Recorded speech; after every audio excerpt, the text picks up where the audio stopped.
Good afternoon. Welcome to our Facebook live session, which is in partnership with the Organization of Eastern Caribbean States and the Pan American Health Organization. My name is Ruth Phillips Favrier, and I am the training officer attached to the Early Childhood Services Unit in St. Lucia. Prior to that, I was the coordinator of the Roving Caregivers program, and I guess that's where I got the passion for working with children and families under 3 years of age. I would like to say thanks to Bertrand for hosting this morning's session, and for those of you who haven't seen that episode on child abuse precautions for parents and children during this time, you can still view it in the video section of the UNICEF page. So, let's start this afternoon's discussion on early stimulation. It has been said that early stimulation is the key to success. A key is something that we use to unlock or open something so that we can gain entry or access to whatever lies beyond. Early stimulation is that key that we use to unlock your child's full potential and set a solid foundation for all future learning.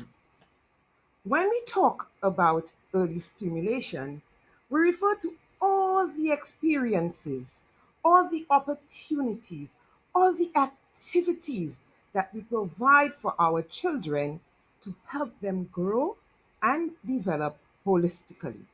That is, in every aspect of their lives, physically, socially, emotionally. We help them acquire language skills and communication skills. We also help them develop a sense of moral values and spirituality. So, when a child is born, the child is born ready to learn. Therefore, the early years of a child's life are extremely important. What the current research is telling us is that the children now, the window of opportunity that we have for setting those foundations, for ensuring that they acquire and achieve all they can possibly achieve, has even gotten smaller. Before we spoke about the first 5 years, then we spoke about the first 3 years, but now with all the research in brain development, we are now having a conversation about the first 1,000 days. This is now the new critical and sensitive period, and that is the time from a mother's final trimester and the child's second birthday. So we have to get it right. This is stage where we either make them or break them. This is our time to ensure that we lay solid, strong foundations for our children for all their future learning and for continued health and success in life. Positive or negative experiences can add up to shape a child's development and can have lifelong effects. How the brain grows is strongly affected by the child's experiences with other people and their environment. And between in the first 1,000 days, that is where most of the brain development is going to happen. Therefore, it is pertinent that children are nurtured and they receive the correct care, which is critical for optimal brain growth and development. And they cannot do it on their own. They need us. They need responsive caregivers. They need responsive parents who are tuned in and sensitive to their needs. So, this, when we talk about early stimulation, this is basically what we're talking about: providing rich, meaningful, wholesome experiences for children in a non threatening, stress free environment. Now, parents, I know the environment is not stress free right now. We are all under some form of curfew, lockdown, quarantine, etc. And we as adults are struggling to cope with this new and challenging situation, and likewise your little ones, because they realize things are different, things have changed, and now more than ever, they are going to need your love, your support, and your attention so that you and them can make it through this challenging times. Children are basically sensory learners. What that means is that they learn through their senses. And if you've watched your child grow, you will see that they put things in their mouth, they reach for things, they grab things, because this is how they make sense of their world. They learn through all their senses: sense of sight, sense of taste, sense of touch, sense of hearing, sense of smell. But they're not only sensory learners, they are also motor learners. That's why we always have to say, sit down, stay there. You're too active. They're not too active. They're just being themselves. Because for them to learn, they need to coordinate what they are receiving through their senses and act upon it, act upon their environment. That's how their learning takes place. So they build their knowledge that way. In essence, young children learn through doing, through direct, hands on engagement, involvement, activity with the environment, and even more importantly, the people who make up their environment. And that's where you, mommy, daddy, granny, whoever is in the household comes in. Now, we are going to talk about some of the things maybe that you can do with your child as we all grapple with this new situation. I am sure those who are verbal may have been asking you questions as to why I'm not going to school, why you're not going to work. It's really an uncertain and challenging time for all of us. You have to acknowledge those questions because it is pertinent to them. In order for children to thrive, they must have this sense of security, this sense of safety. And the uncertainty does not allow that. It does not allow learning to take place. So be brief.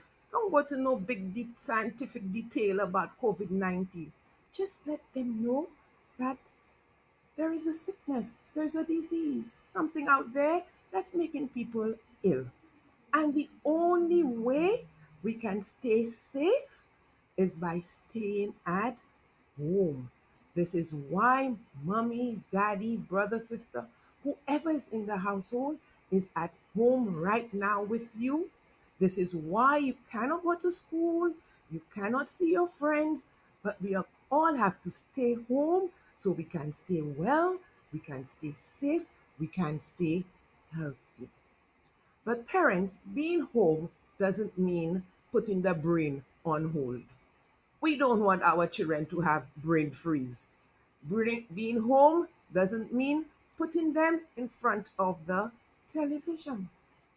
The TV is not your home babysitter.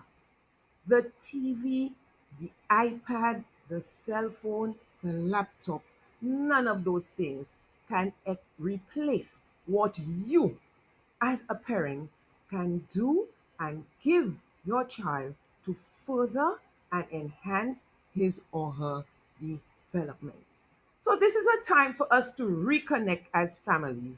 This is a time for us to spend time together as a family and to enjoy being together. And that's the key word. We have to enjoy doing it.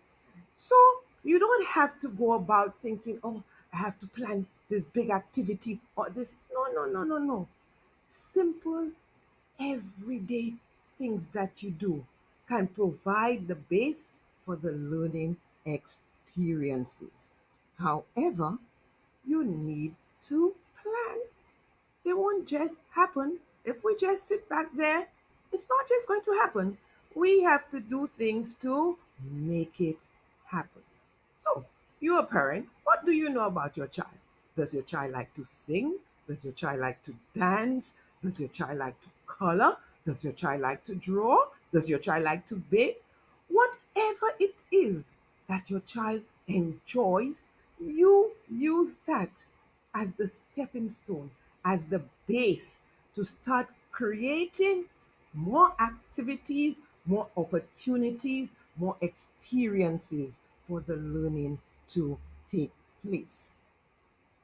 So, you need to bear in mind that whatever activity you plan must be suitable for the age of the child. Now, we are specifically talking about those little young people, the babies from birth to 3 years. They can do a lot of things. So we have to make sure, though, that we do not expect them to do things that they are not ready for. For example, don't give your 3 month or 4 month old baby a crayon and expect it to color. The only thing they're going to color is their teeth. Because first thing they're going to do is push that in their mouth because at that age, this is how they learn. So we have to make sure that our activities that we plan are appropriate for the child's age and stage of development. Also, remember that your children are learning through all their senses and movement. So, as much as possible, we have to create activities which will help them use all their senses and cause them to move about. It must have some sort of physical activity to it. Now, I have been talking about activities and so on. And to have activities, you need to have materials, right? So you must be saying, but what is wrong with this lady? We on lockdown, we on curfew. Where am I going to get those materials? Guess what? You have them right there in your home. The everyday materials, the everyday items in your home can become those teaching learning materials. Your pot, your pan, the dishwashing liquid, the plate, the spoon, the cup. You have everything right there. Your plastic bottles, your toilet paper rolls, your clothes, and most importantly, you have yourself. We are now going to, at this time, be giving true meaning to the saying that parents are their children's first teachers. So, everything you do, parents, at home now with your children, it is in an effort to create a rich learning environment and wonderful experience for both you and your child. Okay, so when, for example, I was searching around for things to put together and I saw this. I had those things hanging around in my daughter's toy box, and I said, great, I could make a mobile. I'm sure you have things at home that you can use to make a mobile. It's just an ordinary hanger, and I strung up three little items: a doll, an M&M puppet, and a little tiger. What do you do with that? For the baby, if you just simply have that baby and you swing that in front of the baby's face, the baby is going to look up at you in awe, in amazement. They're going to be fascinated by it. And you don't only swing it around, but you talk to the baby, have a conversation, point out the different items, tell them what the things are. Now, especially for babies, we don't want you leaving the poor things in the crib all day on their back. No, that's not good. You need to take them out, tidy the area, put them on the mat, put them on the floor, put them on their tummy.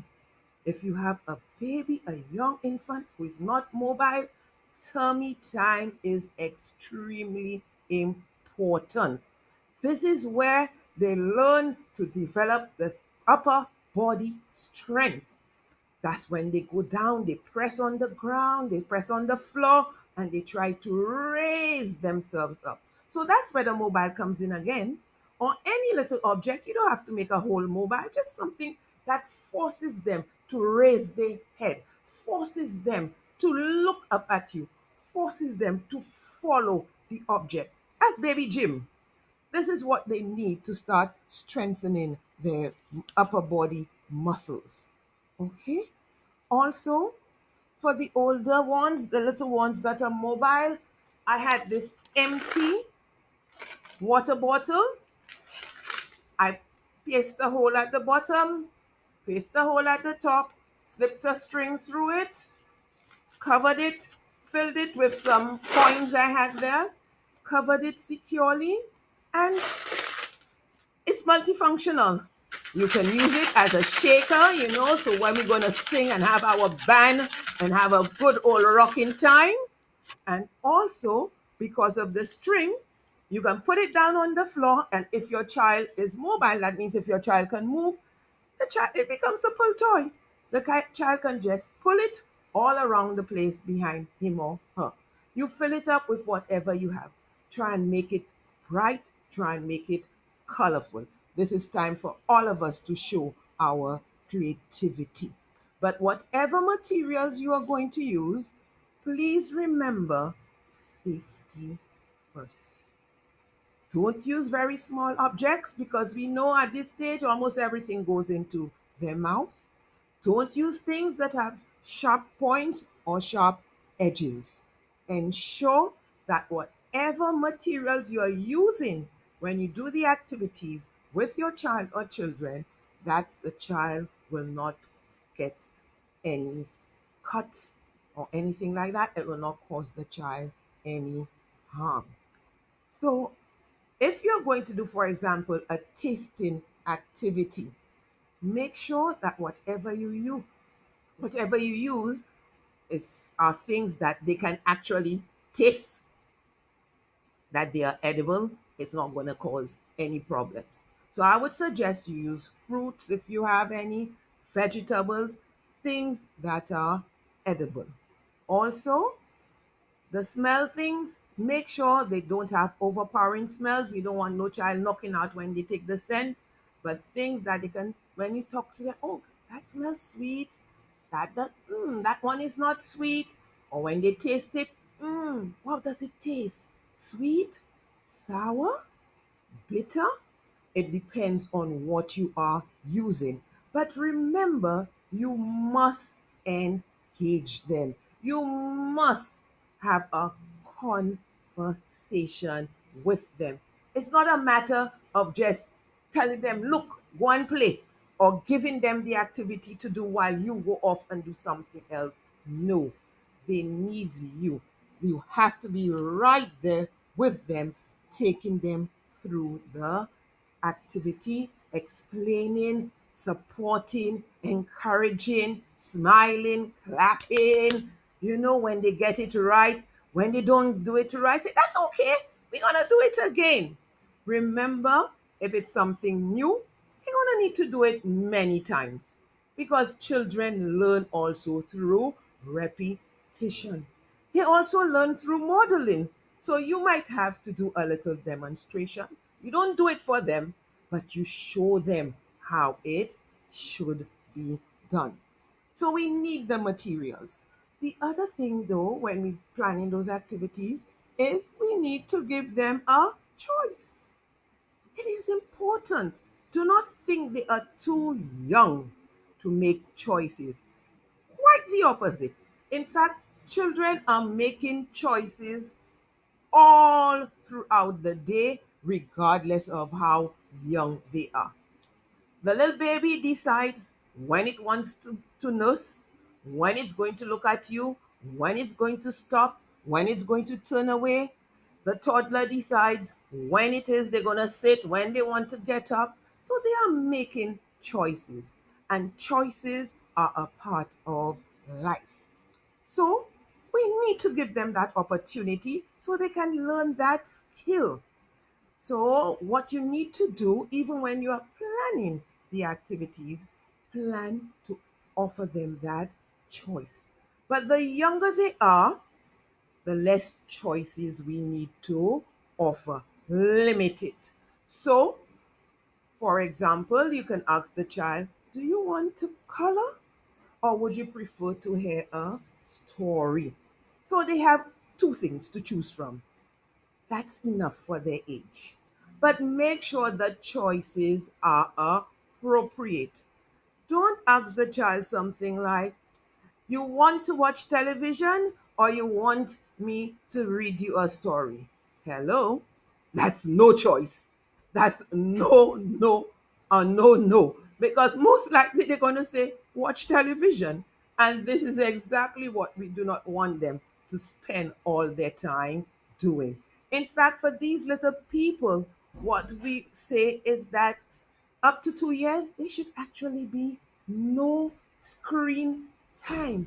Absolutely no screen time, whether it's on phone, iPad, laptop, TV, etc.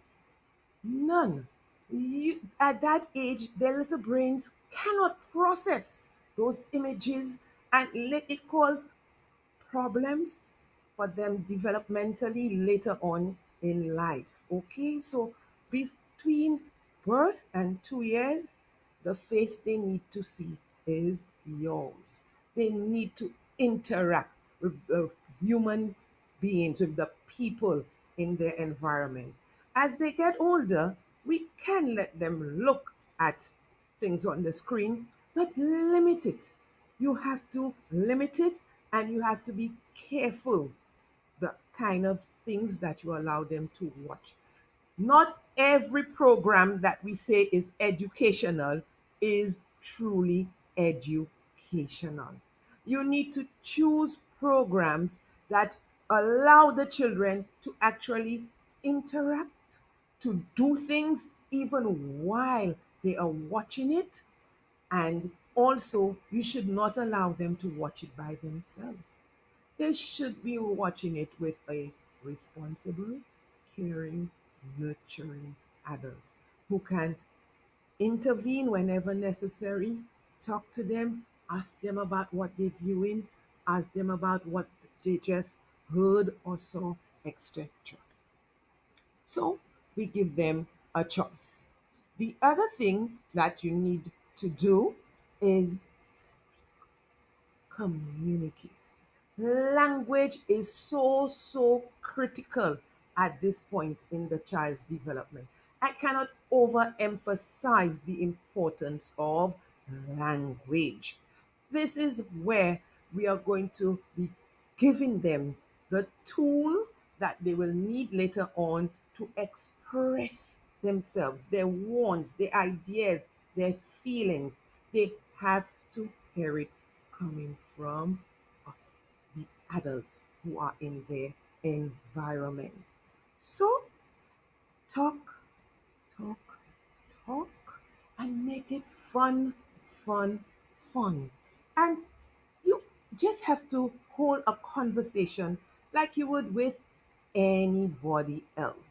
I like referring to the babies because sometimes that's where we have the most trouble because they are not non-verbal. They cannot answer. We figure out, okay, I don't need to tell them anything. No, but the babies use a lot of gestures. They do things to let us know what they want, what they're feeling. The main mean of communication is crying. They cry to let us know, hey, I need you. I'm wet. I'm hungry. I need a little bit of attention over here. Where are you? You know? And as a parent, as we listen to the cries, we realize that they are different. We begin to know what's the hungry cry, what's the hey, hey, hey, come across lady cry, and things like that. So you have to always be attentive, listening, observing, watching, and commenting on what you see they do. And remember, it is a conversation. So, in a conversation, one person doesn't do all the talking.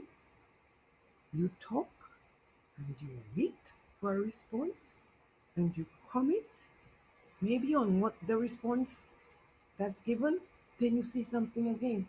So, even with you, the little baby, and you come and you say, hello, darling, how are you? You wait. The baby might smile. The baby might raise their arms, raise their leg. Oh, I see you. Happy to see me. I'm so glad to be here with you today. What do you want to do? Wait. Would you like me to play with you? Would you like me to read a story? Oh, yes, I think you want me to read a story. Come on, let's read a story. And you may pick up the baby, put it on your lap, and so on. It's a give and take. You say something, wait for a response, and then you continue. And this is what you have to do regardless of the age of the children. And as those of them who are more verbal, you try to build their vocabulary, build on their language. We know they're not going to say it correctly. So don't spend your time correcting grammar and tell them, no, it's not easy, it's and don't, no, no, no. You repeat what they say, but you repeat it correctly. So you have the child says, ball. Oh, yes. Big ball. Ball? Yeah. Big red ball. So gradually you keep adding one more word. And this is how we are going to increase their vocabulary. This is how they're going to learn about grammar and structure, etc. What you need to remember is at this stage, our children's receptive skills, that is what they are taken in, is much, much greater than the expressive skills, what they are able to give out. This is why sometimes they literally blow us over when they open their mouth, and what we hear coming out of those little mouths, you are like, when did that happen? Because all the time you were talking, singing, reading, even when you were not talking to them, they were still listening to you. They were taking it all in. And at the right time, they are going to give it out. So remember that for young children, whatever activities you do with them, the key thing is to make it suitable for the age and stage of development so that when they get involved in it, they will be able to do it. They will have a measure of success, and applaud them, encourage them. They also learn from trial and error. At that age, nothing is wrong. We just have to do it again. And we do it again. And we learn each time what we should not do in order to get to what we should do. And parents, they need you. You are that pillar. You are that rock. You have to be there for them. So, what we have to remember, the activities must be fun, it must be interesting. It doesn't have to be, and it should not be long because they have short attention spans. This is not where you have to make them sit down and do something for half an hour, 45 minutes. No, they can be short, engaging, fun, and playful. Children learn through play. Play is a child's work. Remember, we have to communicate, talk about what you are doing, explain everything to them. Okay? Have that ongoing conversation. Remember, as the parent, you are your child's greatest role model.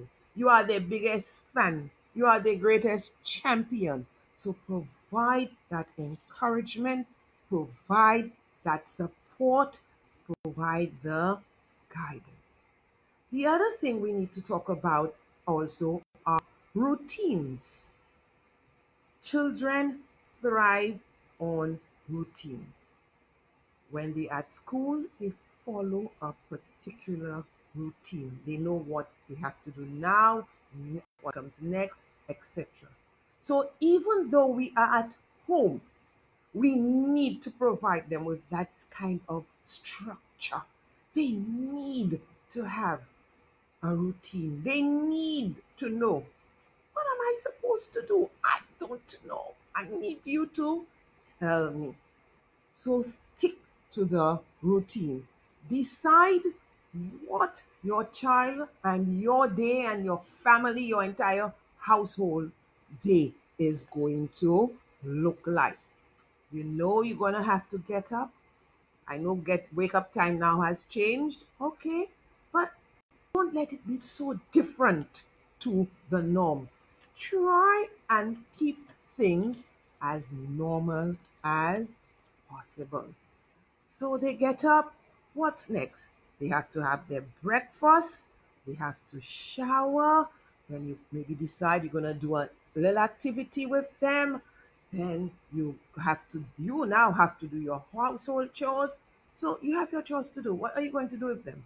If there are other adults in your household, fine, then they now can fill in for you. They can help you at that time. But if they aren't, if it's just you and your child or children, they now become your little helpers. You have to go do laundry? Let them come and assist you as long as it is appropriate for them to do so. So if the child is mobile, you can just give him, even if it's one article of clothing, to hold and follow you to the laundry. When we get there, let's sort them. And you can sort them anyhow. You can sort according to color. You can even sort according to who owns the clothes. You can tell them, okay, hand mommy all your clothes. And this is perfect because this is the beginning of the pre math skills. When they sort, when they group, that's how they're beginning to understand to work with numbers. They're developing those number concepts that they will have to do later. So let your household chores form part of your routine. But make sure in that time you put in time for lunch, time for snack, time for rest. At that age, they still need to have their nap time. You too need a rest. You too need a break. So try and work all that into the schedule. Make sure too that you stick to a regular bedtime. They need their sleep. This is when the body relaxes and starts to rebuild themselves. You and I both know when we don't get enough sleep, how cranky we are next morning. It's the same with them. So give them a regular bedtime. So plan a daily routine from whatever time to whatever time is their bedtime, 7, have things that you know you are going to take them through. And for some of us, we may even need to stick it up, post the schedule to remind us, hey, this is what I'm supposed to do. But routine, routine, routine. Now, I want to touch on something very quickly that doesn't really have to do with the children's cognitive development, but is make even more important, and that is their social and emotional well-being.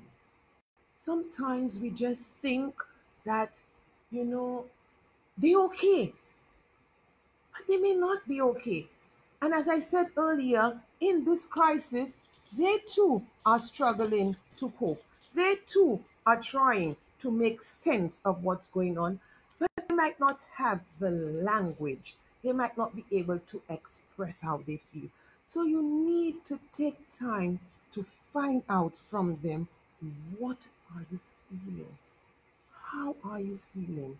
Okay, and for those with no language, they don't have languages yet, they don't have speeches yet because they're so young, we can do like little feely cards. Like I have this. Hmm? Just make it and cut it out. Yeah. How are you feeling? Are you feeling sad? Are you feeling happy? Are you feeling angry? Are you angry about something? Are you just confused? And you could put other emotions. The whole point is letting them know that you understand that they are going through a difficult time. You understand that they are unsure, and you are there for them to provide that reassurance. That is your role right now, to let them know that regardless of what's going on, mommy, daddy, whoever is in the household is there for them. We are all in this together. Reassure them, calm their fears. Do not treat their fears as trivial, because their fears are real. And we need to acknowledge that, we need to validate that, and we need to provide the encouragement and support to calm them down. The other thing is, by doing that, engaging them in those activities we are talking about, those little stimulation activities, by talking to them and letting them stop thinking about why I'm not at school and why I can't see my friends and why, but letting them enjoy the opportunities and experiences you're creating. That in itself is going to help them to self regulate. And this is one of the goals, one of the things we want our children to learn to do. But you cannot self regulate if you are anxious, if you are worried. So we have to calm them. And it's good for us too as parents. We can't self regulate if we're worried and anxious. We too need to calm down, and regain control. So when it comes to their social and emotional well being, I want you to remember the three R's. Reassurance. Let them know it's okay. It's okay to be afraid. It's okay. Well, sometimes they might be there and they just burst out crying, and you're like, but what happened to that child? It's okay. It's just because they're feeling overwhelmed. I am sure some of us, as we've been in lockdown, we want to scream, we want to cry, and it's okay. It's okay. Keep offering that reassurance. The other thing is the routines. Routines bring structure and predictability, and children thrive on that. They know then what to do, what is going to happen next, and they can respond accordingly. And the third R is the regulation.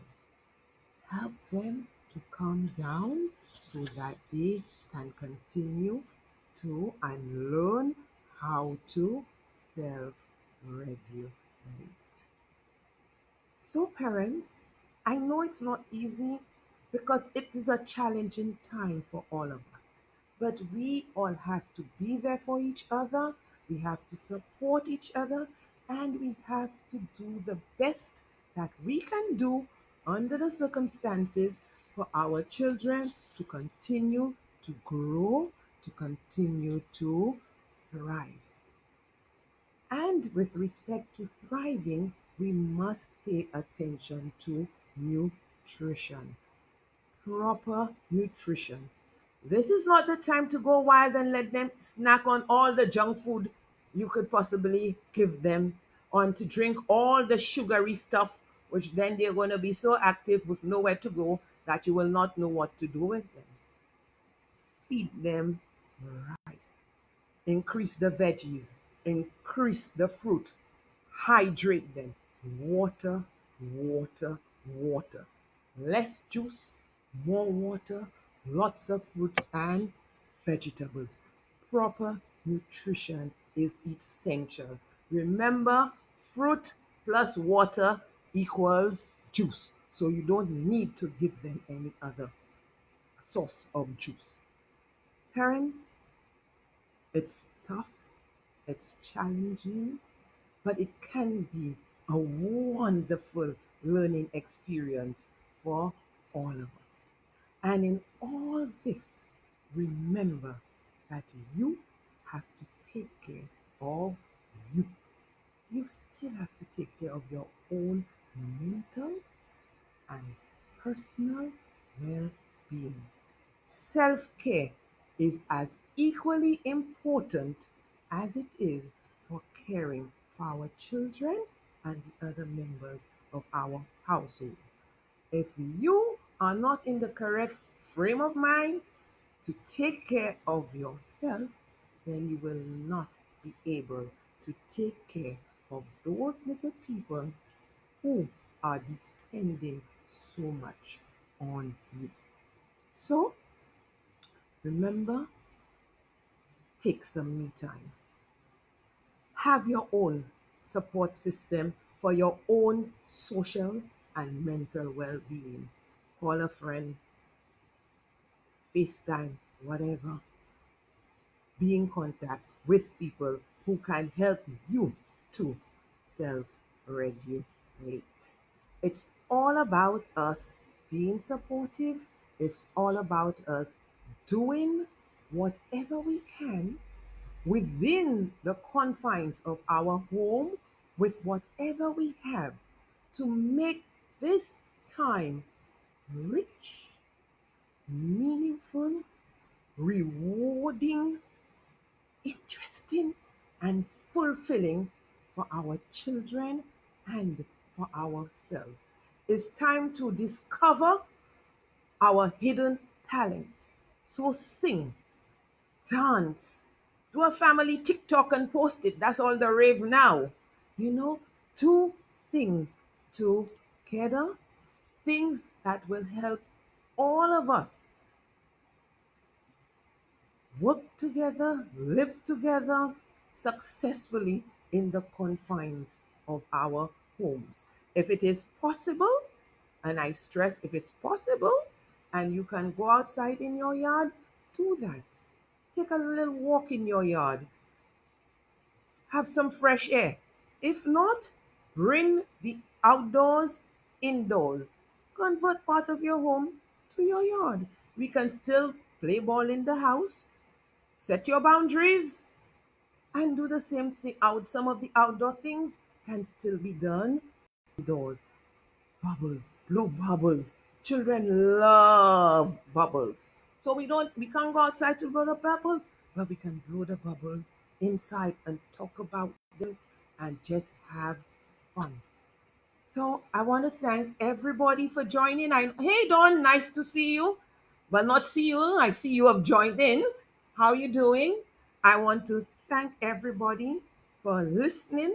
I hope you have found this discussion useful. Again, I say to you that remember, this situation is not going to last forever. It is going to pass. And in the interim, let us use this time to connect with our children, to be everything for them that they require right now. So I say to you, stay tuned, take care, stay safe, follow all the stipulated protocols, And remember, we are in this together. We will overcome it together. God bless. Take care. Happy parenting.